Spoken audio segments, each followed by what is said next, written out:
సోదరులారా గమనించండి. ఒకరి ప్రాణాన్ని కాపాడడానికి మరొకరి రక్తం అవసరమయ్యే అవకాశం ఉంది. అంటే ఒకరి రక్తం మరొకరి ప్రాణాన్ని కాపాడగలదు. అయితే ఏ గ్రూపు వారి రక్తం ఆ గ్రూపు వారికే ఇవ్వాలి. అప్పుడే ప్రాణాలు కాపాడగలరు. అలా కాకుండా ఒకరి గ్రూపు రక్తాన్ని మరొక గ్రూపు వారికి ఎక్కిస్తే ప్రాణాలే పోయే పరిస్థితి. ఇక్కడ ఓ పాజిటివ్ ఉన్నవారికి బి పాజిటివ్ రక్తం ఎక్కించారట పొరపాటున.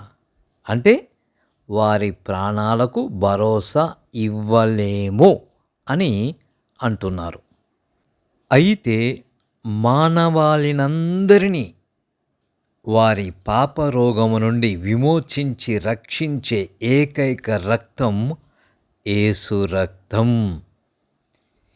ఈ పాపరోగము నుండి మరే నదీ నదాల నీళ్ళు, నూనెలు, పాలు, తేనెలు ఇక ఏవైనా సరే రక్షించలేవు, శుద్ధీకరించలేవు.